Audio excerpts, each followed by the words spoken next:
Hi friends, വിഷ്ണുശാലിനിയുടെ പുതിയ എപ്പിസോഡില് വിഷ്ണു മൂക്കറ്റം മദ്യപിക്കണേ. ഭാമ തടയാൻ ശ്രമിക്കുന്നുണ്ടെങ്കിലും വിഷ്ണു അതൊന്നും കേൾക്കാതെ ആ കുപ്പിയോടെ എടുത്ത് കുടിക്കും. ഞാൻ പിടിവിട്ട് നിൽക്കും. ഞാനൊരു കാര്യം ചോദിക്കട്ടെ, ഈ ജീവിതം കൊണ്ട് ആർക്കും ഒരു ഗുണമുള്ളത്? എനിക്കെന്തായാലും ഇല്ല. എന്നാ മറ്റുള്ളവർക്ക് ആർക്കെങ്കിലും ഉണ്ടോ? അതുമില്ല. അപ്പൊ പിന്നെ എന്താ പ്രയോജനം? അപ്പൊ പിന്നെ എന്നെപ്പോലെ ഒരാൾ എന്തിനാ ഈ ഭൂമിയിൽ നിൽക്കുന്നത്? ഞാൻ വെറും പാഴാ. ഭാമ വിഷ്ണു മതി സംസാരിച്ചത്, താഴേക്ക് വാ ഇങ്ങോട്ട് എന്ന് പറഞ്ഞു വിളിക്കുമ്പോ വിഷ്ണു വിരൽ ചൂണ്ടിട്ട് പറയും, ദേ ഞാൻ പറഞ്ഞല്ലോ അടുത്തേക്ക് വരരുതെന്ന്. ഞാൻ എന്താ ചെയ്യാന്നറിയില്ല. ഭാമറിയും, എടാ ഞാൻ പറയുന്നത് നീ ഒന്ന് കേൾക്ക്. ഇവിടെ ഈ അവസ്ഥയില് നിക്കണ്ട, വാ മോനെ. വിഷ്ണു റിഹോ, ഇനിയിപ്പൊ ഞാൻ എവിടെ നിന്നാൽ എന്താ? ഈ നഷ്ടങ്ങൾ കൊണ്ട് തുലാഭാരം നടത്താൻ വിധിക്കപ്പെട്ടവനാ ഞാൻ. രക്ഷപ്പെടാനും ഒരു ജീവിതം തിരികെ പിടിക്കാനും എന്നുള്ള രീതിയില് ഒരുപാട് ശ്രമങ്ങൾ നടത്തി. എന്നിട്ടും ഒന്നും നടന്നില്ല. ഇപ്പൊ എന്റെ മുന്നിലുണ്ടല്ലോ ജീവിതം എന്ന് പറഞ്ഞാലുണ്ടല്ലോ വട്ടപൂജ എന്ന് പറഞ്ഞിങ്ങനെ തട്ടുമ്പോ ആ ചെയറൊക്കെ അങ്ങ് തെറിച്ചു പോവാണേ. വിഷ്ണു എന്താ ഇത്? വിഷ്ണു അപ്പോഴും സങ്കടത്തോടു കൂടി മനസ്സ് നേറിക്കൊണ്ടാ പറയുന്നത്, വെറും വട്ടപൂജ. എന്നെ ഇങ്ങനെ ആക്കിയതില് മുൻപന്തിയിൽ നിൽക്കുന്നത് ആരാണെന്നറിയോ? നിങ്ങളാണ്, എന്റെ അമ്മ, സാക്ഷാൽ സത്യഭാമ.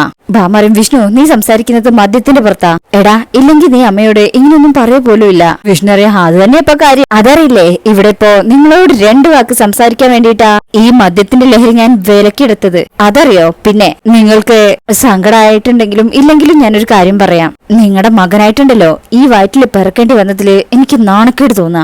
വിഷ്ണു, എടാ മോനെ, നീ ഇങ്ങനൊന്നും പറയരുത്. പിന്നെ നീ എത്ര ശ്രമിച്ചാലും നിനക്കത് തിരികെ എടുക്കാൻ പറ്റില്ലടാ. വിഷ്ണു അറിയും, അതെ ഞാൻ കാര്യങ്ങൾ പറയുന്നത് തിരിച്ചെടുക്കാൻ വേണ്ടിയിട്ടല്ല, മനസ്സിലായോ? ഒരു മകന്റെ ജീവിതം പൂർണ്ണതയിൽ എപ്പോഴാവണമെന്ന് നിങ്ങളെപ്പോലുള്ള അമ്മമാരറിയണം, അത് മനസ്സിലാക്കണം. എന്നിട്ട് അവരെ ജീവിക്കാൻ വിട്ടുകൊടുക്കണം. ഭാര്യ, കുട്ടികൾ, ഇതെല്ലാം അവരുടെ ജീവിതത്തിൽ ഒരു ഭാഗമായിട്ട് അവരെ സ്വതന്ത്രരാക്കണം. എന്നാ ഇതെങ്ങനെയാ എപ്പോഴും കൂട്ടിപ്പിടിച്ചിട്ട് വിഷ്ണു വിഷ്ണു വിഷ്ണു എന്ന് പറഞ്ഞ് നടക്കല്ലേ? പിന്നെ എങ്ങനെയാ എന്നെ എന്തെങ്കിലും ചെയ്യാൻ എന്നെ അനുവദിച്ചിട്ടുണ്ടോ? ഉണ്ടോന്ന്? ഭാമ ഒന്നും പറയുന്നില്ല. വിഷ്ണു ഇല്ല, ഒരു സ്വാതന്ത്ര്യവും ഇല്ല, ഒരു മണ്ണാങ്കട്ടയില്ല. എന്നെ എന്തിനെങ്ങനെ വളർത്തി വലുതാക്കിയിട്ട് മറ്റുള്ളവരുടെ മുന്നിലെ നാണം കെട്ടവനായിട്ട് ഇങ്ങനെ ഇട്ടുകൊടുക്കുന്നത് എന്നിങ്ങനെ പറയുന്നുണ്ട്. വിഷ്ണു സ്വയം തലയ്ക്ക് ഇങ്ങനെ തല്ലുന്നുണ്ട്. ഈ മരണം എന്ന് വിളിക്കുമ്പോഴേ എനിക്കൊരൊറ്റ പ്രാർത്ഥനയുള്ളൂ, ഇനിയൊരു ജന്മം ഉണ്ടെങ്കിൽ നിങ്ങളുടെ മകനായിട്ട് ജനിക്കില്ലേന്ന്. അത് തന്നെ എന്റെ പ്രാർത്ഥന. അത് മനസ്സുരുക്കി പ്രാർത്ഥിക്ക എന്നൊക്കെ ഇങ്ങനെ വിങ്ങിയിട്ടാ വിഷ്ണു സങ്കടത്തോടെ പറയുന്നത്. എടാ, അമ്മയെ സങ്കടപ്പെടുത്താനാണോ നീ ഇങ്ങനെയൊക്കെ സംസാരിക്കുന്നത്? വിഷ്ണു ഹോഹോ, നിങ്ങളെക്കാൾ കൂടുതൽ സങ്കടപ്പെട്ടവനാ ഞാൻ. എനിക്കിനി കരയാൻ കണ്ണീരില്ലേ? അതുകൊണ്ട് ഇവിടെ വെച്ച് ഞാൻ എന്റെ ജീവിതം അവസാനിപ്പിക്കാൻ പോവാ. എന്തിനാ ഞാനിവിടെ ഇപ്പൊ ഇങ്ങനെ ജീവിക്കുന്നത്? നിങ്ങൾ പറ, എന്തിനാ ഞാനിവിടെ ജീവിക്കുന്നത്? എനിക്ക് ജീവിക്കണ്ട. ഭാമ മോനെ എന്ന് വിളിച്ച് അടുത്തേക്ക് വരുമ്പോ വിഷ്ണു വീണ്ടും വിരൽ ചൂണ്ടിട്ട് പറയും, ദേ എന്റെ അടുത്തേക്ക് വന്നാ ഞാൻ എന്താ ചെയ്യാന്ന് എനിക്കറിയില്ല. അമ്മയാണെന്നൊക്കെ ഞാൻ മറന്നുപോകും. അതുകൊണ്ടാണ് ഞാൻ പറയുന്നത്, എന്റെ അടുത്തേക്ക് വരരുത്. എനിക്ക് എന്റെ ആഗ്രഹത്തിനൊത്ത് ജീവിക്കാൻ സാധിക്കുന്നില്ല. അപ്പോ എനിക്ക് എന്റെ ഇഷ്ടത്തിന് മരിക്കാനെങ്കിലും പറ്റില്ലേ? ഇത് കേൾക്കുമ്പോ ഭാമിക്ക് വലിയ സങ്കടാവുന്നുണ്ട്. അല്ല, ഈ താമസിക്കുന്ന വീട് സ്വർഗമായിട്ട് കാണണമെന്നാ പറയാറ്. പക്ഷെ എനിക്കിത് സ്വർഗമല്ല, എനിക്കിത് നരകം. ഈ നരകത്തിൽ നിന്ന് എനിക്ക് എന്നേക്കുമായിട്ട് പോണം, എന്നേക്കുമായിട്ട്. എടാ മോനെ, ദൈവത്തിന് നിരക്കാത്തൊന്നും പറയാൻ പ്രവർത്തിക്കുകയും ചെയ്യല്ലേ. എടാ, നിന്റെ അമ്മയെ പറയുന്നത്, വാടാ. വിഷ്ണു വിരൽ ചൂണ്ടിട്ട് പറയും, വേണ്ട, വാടാ മോനെ, നിന്റെ ആഗ്രഹം എന്തായാലും ഈ അമ്മ സാധിച്ചു തരും, വാ. വിഷ്ണു ഓ സാധിച്ചു തരുമോ? ഇത്രയും വർഷമായിട്ട് നടക്കാത്തതേ ഇനി നടക്കുന്നു പറഞ്ഞ വിശ്വസിക്കാനും സന്തോഷിക്കാനും കാത്തിരിക്കാനും എനിക്ക് മനസ്സില്ല. ഈ മോഹവും സ്വപ്നവും ഒക്കെ കൊടുത്ത് ആൾക്കാരുടെ ചോദ്യത്തിന് മുന്നിലേ ഇനി ഇങ്ങനെ നട്ടല് വളച്ച് തല താഴ്ത്തി നിൽക്കാൻ പ്രാപ്തിയില്ലാത്തോണ്ടേ ഞാനേ യാത്ര ചോദിക്ക. ശാലിനിയത്തുള്ള ജീവിതം അതെന്നിൽ നിന്ന് ഒരുപാട് അകലെയാണെന്ന് എനിക്ക് മനസ്സിലായി. ഭൂമിയിലെ ഞങ്ങൾക്ക് ഒന്നിക്കാൻ പറ്റുന്നില്ല. അപ്പോ സ്വർഗത്തിലെങ്കിലും അത് സാധിക്കണമെന്ന് ഒന്ന് പ്രാർത്ഥിക്കാം. എനിക്കിനി ജീവിക്കാൻ. നിങ്ങൾ പോ എന്ന് പറഞ്ഞിട്ട് വിഷ്ണു ബാക്കോട്ട് പോകുമ്പോ ഭാമ പറയും, എടാ മോനെ വിഷ്ണു, നിങ്ങൾ പോ, എനിക്ക് നിങ്ങളെ കാണണ്ട. എടാ മോനെ വാടാ. വിഷ്ണു പറയും, പോ, എനിക്കിനി ജീവിക്കണ്ട എന്ന് പറഞ്ഞിങ്ങനെ താഴേക്ക് നോക്കും. ഭാമ അപ്പോഴും മോനെ വാ എന്നിങ്ങനെ വിളിക്കുമ്പോഴേക്കും വിഷ്ണു അവിടെ എടുത്ത് താഴേക്ക് അങ്ങ് ചാടാണ്. ഭാമ അലറി വിളിക്കും, മോനെ എന്ന് പറഞ്ഞ ഓടിച്ചെന്ന് നോക്കുമ്പോ താഴെ ഉണ്ടാവും വിഷ്ണു ഇങ്ങനെ നിലത്ത് വീണ് തലയൊക്കെ പൊട്ടി രക്തത്തിൽ ഇങ്ങനെ കുളിച്ചു കിടക്കുന്ന. ഭാമ ഇതുകൊണ്ട് വിഷ്ണു എന്ന് വിളിച്ച് ഉച്ചത്തിൽ ഇങ്ങനെ കരയണേ താഴെ കിടക്കുന്ന വിഷ്ണുവിനെ നോക്കിക്കൊണ്ട്. വിഷ്ണുവിന്റെ കണ്ണുകളൊക്കെ അടഞ്ഞിട്ടുണ്ട്. വിഷ്ണു എന്ന് വിളിച്ച് പെട്ടെന്ന് ഭാമ സ്വപ്നത്തിൽ നിന്ന് എഴുന്നേൽക്കുക. ഭാമ കണ്ട സ്വപ്നങ്ങളായിരുന്നു ഇതെല്ലാം. രാഘവൻ നായര്, എന്താ ഭാമേ എന്ന് വെച്ച് എഴുന്നേറ്റ് ലൈറ്റൊക്കെ ഇടാ. എന്താ ഭാമ, എന്തു പറ്റി? നീ സ്വപ്നമില്ലത് കണ്ടോ എന്ന് നോക്കുമ്പോ ഭാമ ചുറ്റിലിങ്ങനെ നോക്കണേ. ശേഷം വെള്ളം എടുത്ത് കുടിക്കും. ഭാമേ, നീ എന്താന്ന് വെച്ചാ കാര്യം പറ. ഭാമ വെള്ളം കുടിച്ചിട്ട് പറയും, നമ്മുടെ മോൻ വിഷ്ണു അവനെന്താ വിഷ്ണുവിനെന്താ എന്ന് രാഘവേട്ടൻ ചോദിക്കുമ്പോഴേക്കും വിഷ്ണു എന്ന് വിളിച്ച് ബാമ റൂമിൽ നിന്ന് ഇറങ്ങി പോവാ. ഇവക്ക് ഇതെന്താ ചുമ്മാ ആവശ്യമില്ലാതെ ഓരോന്ന് എന്നിങ്ങനെ രാഘവേട്ടൻ പറഞ്ഞു നിൽക്ക. അപ്പോഴേക്കും വിഷ്ണുവിനെ തെരഞ്ഞ് ബാമ മുകളിലേക്ക് വരണേ. എന്നിട്ട് വാതിൽ തുറന്ന് നോക്കാ. വിഷ്ണു ഉണ്ടാവും അവിടെ ഉറങ്ങിക്കിടക്കുന്നേ. വിഷ്ണുവിനെ കാണുമ്പോഴാ സമാധാനാവുന്നത്. ശേഷം പതിയെ വിഷ്ണുവിന്റെ അടുത്തേക്ക് ചെന്ന് അവിടെ ഇരിക്കും. തലോടിക്കൊണ്ട് മനസ്സിൽ വിചാരിക്കും, മോനെ വിഷ്ണു, എനിക്ക് നീയല്ലാതെ വേറെ ആരാടാ ഉള്ളത്? എന്റെ ഊണിലും ഉറക്കത്തിലും ചിന്തയിലെല്ലാം നീ മാത്രമല്ലേ. നിന്റെ ഇഷ്ടങ്ങൾക്ക് വിലങ്ങും തടിയാവാൻ ഇനി ഞാനില്ല. നിങ്ങളുടെ ജീവിതത്തിലേക്ക് ഒരു കരടായി ഇനി ഞാൻ വരെയില്ല. ഇത് അമ്മയുടെ ഏറ്റുപറച്ചിലോ മാപ്പു പറച്ചിലോ അല്ല, ആത്മാർത്ഥമായിട്ടുള്ള സമ്മതമാ. നിങ്ങളെ രണ്ടുപേരെയും ഒരുമിച്ച് കാണണമെന്നുള്ള അമ്മയുടെ മനസ്സിൽ തട്ടിയുള്ള ആഗ്രഹം. അമ്മയോട് പൊറുക്കണേടാ. എനിക്ക് വലുത് നീ തന്നെയാണ്. നീ ഉണ്ടെങ്കിലേ ഈ അമ്മയുള്ളൂ എന്നൊക്കെ ഇങ്ങനെ മനസ്സിൽ വിചാരിച്ചിട്ട് വിഷ്ണുവിനെ നോക്കി ഒന്ന് പുഞ്ചിരിച്ചുകൊണ്ട് ബാമ റൂമിൽ നിന്ന് ഇറങ്ങി പോവാ. വിഷ്ണു ഇതൊന്നും അറിഞ്ഞിട്ടില്ല. നല്ല ഉറക്കത്തിലാ. ബാമ അവിടുന്ന് നേരെ പൂജാ റൂമിലേക്കാ വന്നിരിക്കുന്നത്. ഭഗവാനെ, എന്റെ വിഷ്ണുവിനെ ഒരാപത്തും വരുത്തരുതേ. അവന്റെ മനസ്സിലെ യാതൊരു വിധത്തിലുള്ള ദുർചിന്തയും ഉണ്ടാക്കല്ലേ. അവനെ കണ്ടിട്ട് തന്നെയാ ഞാൻ ഈ ജീവിക്കുന്നത് തന്നെ. സ്വപ്നത്തിൽ എന്നെ കാണിച്ചത് വരാൻ പോകുന്ന വലിയൊരു ദുരന്തമായിട്ട് മാറല്ലേ. അവന്റെ ജീവിതം ഞാനായിട്ട് തകർത്തുന്ന് അവൻ കരുതുന്നുണ്ടോ? അങ്ങനെ തോന്നുന്നുണ്ടെങ്കിലേ ഞാൻ മാപ്പ് ചോദിക്കുന്നു. ശാലിനിയും വിഷ്ണുവും ഒന്നിക്കേണ്ടവർ തന്നെയാണ്. അത് തന്നെയാ എന്റെയും ആഗ്രഹം. പക്ഷേ ചില കാര്യങ്ങളിലുണ്ടായ തെറ്റിദ്ധാരണയുടെ പുറത്താ ഞാൻ എന്തെങ്കിലും പറഞ്ഞിട്ടുള്ളത്. പക്ഷേ വിഷ്ണുവിന്റെ നല്ലതിന് വേണ്ടിയിട്ടായിരുന്നു. ഇനിയിപ്പോ ആ ഒരു കടുംപിടുത്തം പോലും ഞാൻ പിടിക്കുന്നില്ല. കാരണം എനിക്ക് എന്റെ വിഷ്ണുവിനെ എന്നും കാണണം ഭഗവാനെ. അവന്റെ ആയുസിന് ഒരു ദോഷവും വരുത്തരുതേ. അവനെ കണ്ടുകൊണ്ട് വേണം എനിക്ക് മരിക്കാൻ. ആ ഒരാഗ്രഹം എനിക്കങ്ങ് നടത്തി തരണം. ഇനി അവന് ആപത്ത് വരുന്ന ഒരു ദുസ്വപ്നവും എന്നെ കാണിക്കല്ലേ ഭഗവാനെ. എനിക്കത് താങ്ങാനാവില്ല. എനിക്ക് സങ്കടം പറയാൻ അങ്ങ് മാത്രമേ ഉള്ളൂ. എന്റെ വിഷ്ണുവിനെ ദീർഘായുസ് കൊടുക്കണേ കണ്ണ ഭഗവാനെ എന്നൊക്കെ ഇങ്ങനെ ബാമ അവിടെ നിന്ന് പ്രാർത്ഥിക്കണേ. ഇതിനുശേഷം പിന്നീട് കാണിക്കുന്നത് മറ്റൊരു ദിവസമാണ്. വിഷ്ണു ഇങ്ങനെ അവിടെ ബാൽക്കണിയിൽ നിൽക്കണേ. അപ്പോഴും സത്യ പറഞ്ഞ കാര്യങ്ങൾ ആലോചിക്കുന്നത്. അമ്മേ, ഇപ്പൊ എന്റെ അച്ഛൻ വിളിച്ചിരുന്നു. നിർബന്ധിച്ചപ്പോ ചെറുപ്പകാലത്തെ ഫോട്ടോ അയച്ചു തന്നു. ഇതൊക്കെ വിചാരിച്ച് വിഷ്ണു വിചാരിക്കും ആരായിരിക്കും അത്? സത്യയുടെ അച്ഛനെന്ന് പറഞ്ഞു വിളിക്കുന്നത് ആരായിരിക്കും? ഇങ്ങനെ ആലോചിച്ച് നോക്കുമ്പോ രോഹിത് അങ്ങോട്ട് വരികയാണ്. ബ്രോ, എന്താ ഇവിടെ വന്ന് നിൽക്കുന്നത്? അകത്തേക്ക് വാ. വിഷ്ണു പറയും, ചുമ്മാ ഇങ്ങനെ ഓരോന്ന് ആലോചിച്ച്. രോഹിത് പറയും, താഴെ അച്ഛൻ വിളിക്കുന്നുണ്ട്. വിഷ്ണു പറയും, നീ ചെന്നോ, ഞാൻ വരാം. ആ ശരി എന്ന് പറഞ്ഞ് രോഹിത് അവിടുന്ന് പോവാ. പിന്നാലെ വിഷ്ണുവും പോകുന്നുണ്ട്. അത് കഴിഞ്ഞ് പിന്നീട് കാണിക്കുന്നത് ഒരു കാർ അങ്ങോട്ട് വരുന്നതാ. കാറിനുണ്ടാവും ഒരു ഷോപ്പിംഗ് ഒക്കെ കഴിഞ്ഞ് എന്തൊക്കെയോ ആയിട്ട് ബാമ നല്ല സന്തോഷത്തിൽ അങ്ങോട്ട് വരുന്നേ. ബാമ വരുന്നത് ഇവർ അറിഞ്ഞിട്ടില്ല. രാഘവേട്ടനും രോഹിത്തും വിഷ്ണുവും താഴെയുണ്ട്.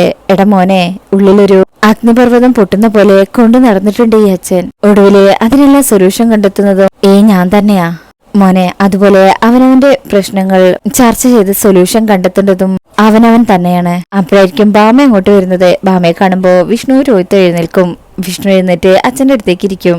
ബാമയുടെ സന്തോഷവും ഷോപ്പിംഗ് ഒക്കെ കഴിഞ്ഞു വരുന്നാണുമ്പോ, എന്താ ബാമേ, എന്താ കാര്യമൊക്കെ ഉണ്ട്. രോഹിത്തെ ശ്യാമയെ വിളിക്കേ. രോഹിത്ത് ഇങ്ങനെ ഞെട്ടി നിക്കാ. ബാമറിയും, എടാ ശ്യാമയെ വിളിക്കാൻ. അപ്പോഴേക്കും ഞാനിവിടെ ഉണ്ട് സത്യമേ എന്ന് പറഞ്ഞേ ശ്യാമ കിച്ചണിൽ ഇങ്ങോട്ട് വരും. വാ മോളിങ്ങോട്ട് വാ. ദാ ആവശ്യത്തിനുള്ള തുണികൾ എല്ലാവർക്കും എടുത്തിട്ടുണ്ട്. ആർക്കും ഒന്നും മനസ്സിലാവുന്നില്ല. ദാ ഇത് നിനക്കും രോഹിത്തിനും പപ്പിമോൾക്കുള്ളതാ.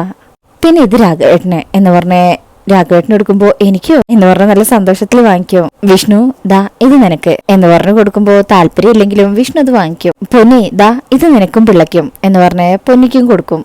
രാഘവേട്ടനും എല്ലാരും അത് നോക്കാ. അല്ല ബാമേ, ഇത് കുറച്ച് കാര്യമായിട്ടുണ്ടല്ലോ. എന്താ ബാമ വിശേഷം? ബാമ ഇരുന്ന് ചിരിച്ചുകൊണ്ട് പറയും, എടാ രോഹിത്തെ, നിനക്കറിയാമോ? എന്താ സത്യമ്മേ? എടാ, നാളെ നിങ്ങളുടെ വിവാഹ വാർഷികമല്ലേ. അപ്പോഴാ അവരൊക്കെ ആലോചിക്കുന്നത്. ശ്യാമയെ നീയും മറന്നുപോയതല്ലേ സത്യമേ? നമ്മൾ കഴിഞ്ഞ വർഷമൊന്നും ഇതങ്ങനെ ആഘോഷിച്ചിട്ടില്ലല്ലോ. പിന്നെ ഈ വർഷം ആഘോഷിക്കാന്ന് വെച്ചാ നമ്മുടെ സാഹചര്യം അങ്ങനെയല്ലല്ലോ. രാഘവേട്ടൻ പറയും, ഇന്നത്തെ കാലത്ത് ഒരു വർഷം ഒരു വീട്ടിലൊരു ഭാര്യയും ഭർത്താവും ഒന്നിച്ച് താമസിച്ചു എന്ന് പറയുന്നത് തന്നെ അത്ഭുത. അങ്ങനെ നോക്കുമ്പോ ഓരോ വർഷം കൂടുമ്പോഴും ഞങ്ങൾ പിരിഞ്ഞിട്ടില്ലെന്ന് അറിയിക്കാൻ വേണ്ടിയിട്ട് ഇത്തരം ചടങ്ങുകൾ നടത്തുന്നത് നല്ലതാണ്. ബാമാറിയും, ഈ വർഷം ഇത് ആഘോഷിക്കാൻ ഒരു കാരണം കൂടെ ഉണ്ട്. ഇത്തവണ നമ്മൾ ഇത് ആഘോഷിക്കുമ്പോ നമ്മൾ ശാലിനിയെ കൂടെ ക്ഷണിക്കും. ഒട്ടും പ്രതീക്ഷിക്കാത്തത് കേൾക്കുമ്പോ വിഷ്ണു അങ്ങ് ഞെട്ടിപ്പോവും. വിഷ്ണു മാത്രല്ല എല്ലാവരും. വിഷ്ണു ശാലിനി ഇങ്ങനെ അകന്നു കഴിയുന്നതിൽ എനിക്ക് വിഷമമുണ്ട്. അതുകൊണ്ടാ ഇങ്ങനൊരു തീരുമാനം ഞാൻ എടുത്തത്. എല്ലാവരും ഇങ്ങനെ അത്ഭുതത്തോടെ നോക്കാ. അല്ല ബാമേ, നീ ഉള്ളിൽ തട്ടിയാണ് ഈ പറയുന്നതെങ്കിൽ ഈ വീട് ഇനിയൊരു സ്വർഗം. രാഘവേട്ട, ഇത് ഞാൻ ഒരുപാട് ആലോചിച്ചെടുത്ത തീരുമാനം. എന്റെ നിലപാടുകൾക്കും കടുംപിടുത്തത്തിനും കാലപ്പഴക്കം സംഭവിച്ചു. ഇത് എനിക്ക് തന്നെ ബോധ്യായി. അതുകൊണ്ട് സത്യഭാമയെ തന്നെ തിരുത്താൻ തീരുമാനിച്ചു. വിഷ്ണുവിന് ഇപ്പോഴും വിശ്വസിക്കാനായിട്ടില്ല. ക്ഷമ പറയും, ഇതറിയുമ്പോ ഏറ്റവും കൂടുതൽ സന്തോഷിക്കുന്നത് എന്റെ കുഞ്ഞേച്ചി തന്നെയാ. രോഹിത് പറയും ശരിയാ, ഇവിടെ എന്തെങ്കിലും ഫംഗ്ഷൻ ഉണ്ടെങ്കിൽ അതിൽ പങ്കുകൊള്ളാൻ ശാലിനിക്ക് വലിയ ഇഷ്ടമാ. അപ്പോ ഈ വെഡിങ് ആനിവേഴ്സറി നമ്മൾ അങ്ങ് പൊളിക്കുന്നു. രാഘവേട്ടൻ പറയും പിന്നല്ല. ഭാമ ഇങ്ങനെ ചിരിച്ച് വിഷ്ണുവിനെ നോക്കുമ്പോ വിഷ്ണു ഇപ്പോഴും അത്ഭുതം മാറാണ്ട് ഇങ്ങനെ നിൽക്കുക. വിഷ്ണു, നീ എന്താ ഒന്നും മിണ്ടാതിരിക്കുന്നത്? നിനക്ക് സന്തോഷായില്ലേ? വിഷ്ണുവിക്കും അമ്മ ശരിയാ മനസ്സോടെയാണോ ഇങ്ങനെ ഒരു തീരുമാനത്തിലെത്തിയത്? ഭാമ പറയും എനിക്കറിയാം നിനക്കിത് അത്ര പെട്ടെന്ന് ഉൾക്കൊള്ളാനാവില്ലെന്ന്. പക്ഷെ മോനെ, നിന്റെ അമ്മ ഇത് ആത്മാർത്ഥമായിട്ട് തന്നെയാ പറയുന്നത്. ഇനി നിന്റെ ഒപ്പം നിന്റെ കൂടെ നിന്റെ ശാലിനിയും വേണം. ശ്യാമേ, നിനക്ക് പോയി വിളിക്കണമെങ്കിൽ പോയി വിളിക്കാം. അതല്ല ഫോൺ ചെയ്താൽ മതിയെങ്കിൽ അങ്ങനെ. ശാലിനിയെ വിളിക്കാനുള്ള ഉത്തരവാദിത്വം ഞാൻ നിന്നെ ഏൽപ്പിക്കാം എന്ന് പറയുമ്പോ ശ്യാമയ്ക്കും എല്ലാവർക്കും സന്തോഷാവുന്നുണ്ട്. രാഘവേട്ടൻ പറയും ഭാമേ, ശ്യാമ പോയി എങ്ങനെ വിളിക്കാനാ? ശ്യാമയാണോ തീരുമാനിച്ചിരിക്കുന്നത്? അല്ലെങ്കിൽ തന്നെ ശ്യാമയുടെ വെഡിങ് ആനിവേഴ്സറി ആയിട്ട് അവള് പോയി വിളിക്കുന്നത് ശരിയാണോ? രോഹിത് പറയും അത് ശരിയാ, വീട്ടിലെ തല മുതിർന്നവരാ ഇങ്ങനെയൊക്കെ ഉള്ള കാര്യങ്ങൾക്ക് പോയി ക്ഷണിക്കേണ്ടത്. ഭാമയ്ക്കും അപ്പൊ നിങ്ങളെല്ലാരും പറയുന്നത് ഞാൻ പോയി വിളിക്കണം എന്നാണോ? രാഘവേട്ടൻ പറയും പിന്നല്ലാതെ. അല്ലടാ മോനെ, വിഷ്ണുവിന് എന്ത് പറയണമെന്നറിയില്ല. അമ്മ പോയി വിളിക്കുന്നതും ഇവര് പോയി വിളിക്കുന്നതും രണ്ടും രണ്ടല്ലേ? അമ്മ വിളിച്ചാ പിന്നെ ശാലിനിക്ക് മറിച്ചൊന്നും പറയാനാവില്ല. ഭാമറിയും ഞാനൊരിക്കൽ വിളിക്കാൻ വേണ്ടി പോയതല്ലേ മോനെ, അത് വീണ്ടും പോകുന്നത് ശരിയല്ലല്ലോ. രാഘവേട്ടൻ പറയും ഒരു ശരികേടുമില്ല, നീയാണ് ഈ വെഡിങ് ആനിവേഴ്സറി നടത്തണമെന്ന് തീരുമാനം എടുത്തത്. അപ്പോ നീ പോയി വിളിക്കുന്നതല്ലേ ശരി? അതെ സത്യാമ്മ തന്നെ കുഞ്ഞിച്ചി പോയി വിളിച്ചാൽ മതി. ഭാമറിയും എല്ലാവർക്കും ഒരേ അഭിപ്രായം തന്നെയാണെങ്കിൽ ഞാനായിട്ട് എതിർക്കുന്നില്ല, ഞാൻ പോയി വിളിക്കാം. ഇത് കേൾക്കുമ്പോഴാ എല്ലാവർക്കും കൂടുതൽ സന്തോഷാവുന്നത്. വിഷ്ണുവിന്റെ മുഖം ഇപ്പൊ നല്ല സന്തോഷത്തിലാ തിളങ്ങി നിൽക്കുക. പക്ഷെ ഞാൻ പോയി വിളിക്കുമ്പോ അതൊരു വലിയ ചടങ്ങായിട്ടേ ഞാൻ വിളിക്കുള്ളൂ. ശാരദാമ്മയും ശാലിനിയെയും ഞെട്ടിപ്പിക്കുന്ന ഒരു ചടങ്ങ്. വിഷ്ണുവിനും രാഘവേട്ടനും എല്ലാവർക്കും നല്ല സന്തോഷം. വിഷ്ണുവിന്റെ സന്തോഷാണ് വലുത്. അതിനുശേഷം പിന്നീട് കാണിക്കുന്നത് വിഷ്ണുവും ശാരദാമ്മയുടെ വീട്ടിലേക്ക് വന്നിരിക്കാനേ. ഭാമയും കൂടെ ഉണ്ട് കേട്ടോ. ഭാമ പറയും വാടാ. വിഷ്ണു പറയും അമ്മ പോയിട്ട് കാര്യങ്ങളൊക്കെ പറഞ്ഞിട്ട് വാ. ഭാമയ്ക്കും അപ്പൊ നീ വരുന്നില്ലേ? ഞാൻ വരുന്നില്ല, ഞാൻ ഇവിടെ നിക്കാം. പിന്നെ അമ്മ പോയിട്ട് നല്ല രീതിയിൽ കാര്യങ്ങളൊക്കെ പറഞ്ഞ് ക്ഷണിക്കണേ എന്ന് പറഞ്ഞ് ഭാമ പോവാ. അങ്ങനെ ശാരദാമ്മയുടെ വീട്ടിലേക്ക് കയറി പോവാണ്. സത്യഭാമ അകത്ത് കയറും മുമ്പേ ശാലിനിയെ കാണാണ്. ഭാമയെ കാണുന്നതും ശാലിനി അങ്ങ് ഞെട്ടി നിക്കണേ. അമ്മേ എന്നിങ്ങനെ ശാരദാമ്മയെ ഉച്ചത്തിൽ വിളിക്കും. ദാ വരുന്നു എന്ന് പറഞ്ഞ് ശാരദാമ്മ അങ്ങോട്ട് വരികയാണേ. ശാലിനിക്ക് ഭാമ ഇപ്പൊ എന്തിനാ വന്നതെന്ന് അറിയില്ലല്ലോ, അതുകൊണ്ട് തന്നെ ഒരു ഞെട്ടിലുണ്ട്. ഭാമ ഇങ്ങനെ ശാലിനിയെയും അതേപോലെ പുറത്തു നിൽക്കുന്ന വിഷ്ണുവിനെയും നോക്കി നിൽക്കുന്നതൊക്കെ കാണിച്ചിട്ടാ ഈ ഭാഗം കഴിയുന്നത്. പിന്നെ ഇതിന്റെ നെക്സ്റ്റ് പ്രൊമോയിലുള്ളത് ശാലിനിയോടും ശാരദാമ്മയോടും പറയണേ ജയിച്ച ശീലമേ ഈ സത്യഭാമയ്ക്കുള്ളൂ, തോൽക്കാനുള്ള മനസ്സ് രണ്ടാമതൊന്ന് ആലോചിക്കുമ്പോഴാണ് ഉണ്ടാവുന്നത്. ശാരദാമ്മയ്ക്കും ശാലിനിക്കും ഒന്നും മനസ്സിലാവുന്നില്ല. അങ്ങനെ ശാരദാമ്മ നല്ല ടെൻഷനിലാ നിൽക്കണത്. അങ്ങനെ ഭാമ ആ കയ്യിലുണ്ടായിരുന്ന ഒരു കുങ്കുമച്ചെപ്പ് എടുക്ക ശേഷം അല്പ സിന്ദൂരം എടുത്ത് ശാലിനിയുടെ സീമന്തരേഖയിൽ തൊട്ടുകൊടുക്കണേ. ശാരദാമ്മയ്ക്ക് സന്തോഷാവും. ഇതെല്ലാം പുറത്തുനിന്ന് വിഷ്ണു കാണുന്നുണ്ട്. വിഷ്ണുവിനും സന്തോഷമാണേ. ശാലിനി ഇങ്ങനെ അത്ഭുതത്തോടെ നിൽക്കുക.